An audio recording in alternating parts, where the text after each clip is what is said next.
College graduates are facing one of the most challenging markets for entry-level jobs in a decade. Surveys show that job prospects for recent graduates are down significantly from a year ago. So what is going on? What is going on?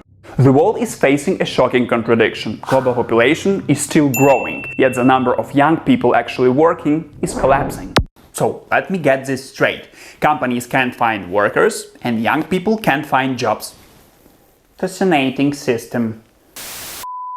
Around 65 million young people worldwide are unemployed, and millions more are inactive, underemployed, or stuck in unstable jobs. In some developed countries, nearly 1 in 3 people aged 18 to 24 is no longer fully engaged in the labor market. At the same time, societies are aging fast. Europe and East Asia are running out of workers, while employers keep repeating the same complaint. We can't find enough young staff. Job vacancies remain open, but young adults struggle to get their first real job. This is not about laziness. Entry-level roles are disappearing. Housing costs consume 30 to 40% of their income. Mental health problems are rising. And effort no longer guarantees stability. This silent collapse matters because when young people fail to enter job market, productivity fails, growth slows, and inequality becomes locked in for decades. So here is a real question. What happens when the world needs young workers more than ever, but they stop showing up?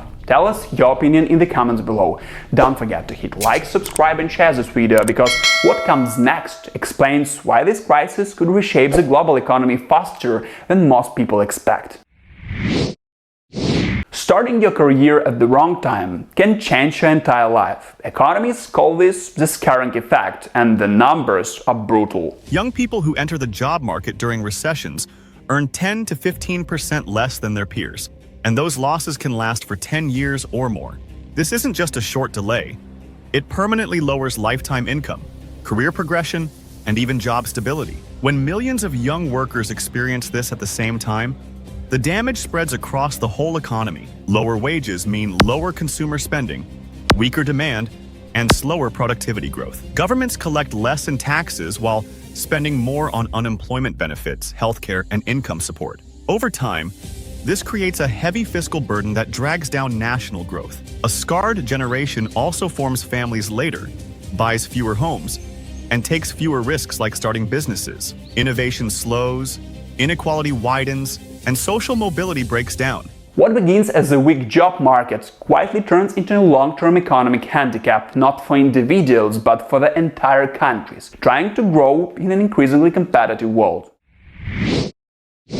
For decades, entry-level jobs were the gateway into the workforce. Today, that gateway is quietly disappearing, and here is why. Automation and AI are replacing tasks once done by junior office workers, assistants, and clerks. Studies show that up to 40% of entry-level administrative tasks can already be automated, and companies are adopting these technologies at record speed. At the same time, traditional retail and service jobs are shrinking or being replaced by unstable gig work. Short-term contracts, on-demand shifts, and platform jobs offer flexibility, but little training, security, or career progression. Nearly half of young workers globally are now in informal or temporary employment, with no clear path upward. This creates a dangerous bottleneck. Employers demand experience, but the jobs that once provided that experience no longer exist. Young people are not refusing to work. They are stuck outside the system. Without stable first jobs, they can't build skills. Careers stall before they start, and entire generations struggle to move from education into meaningful long-term employment. Behind the youth employment crisis is a mental health emergency that exploded after the pandemic. Since 2020, youth inactivity linked to poor health has risen sharply, with mental health now the leading cause. In some countries, the share of young people out of work due to illness has nearly tripled in just a decade. Anxiety, depression, and long-term conditions are pushing millions out of jobs, education, or training altogether. This is no longer a personal issue. It's an economic one. When young people leave the workforce, labor supply shrinks and productivity falls. Fewer workers mean lower output, weaker consumer spending, and slower growth. At the same time, governments face rising costs from healthcare, disability benefits, and income support, while tax revenues decline. The result is a dangerous feedback loop. Poor mental health leads to inactivity.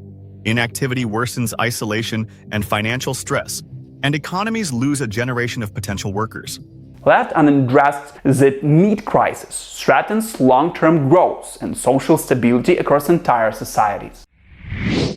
The idea that young people are lazy is easy and wrong. What has really changed is a mess. In many cities, housing now eats up to 30 to 40% of their income, while real wages for entry-level positions have barely grown in over a decade. At the same time, student debt has surged, leaving many graduates starting adult life tens of thousands in the red. Job security has also collapsed. Temporary contracts, gig work, and unpaid overtime have replaced the stable careers older generations relied on. Faced with long hours and little reward, many young people are opting out, not because they hate work, but because they see no future in it. Others choose flexibility, self-employment, or simply do the minimum required to protect their health and time. This isn't rebellion, it's adaptation. When effort no longer guarantees stability, loyalty fades. The result is a quiet shift in work culture that is reshaping labor markets from the inside and forcing economies to confront an uncomfortable truth.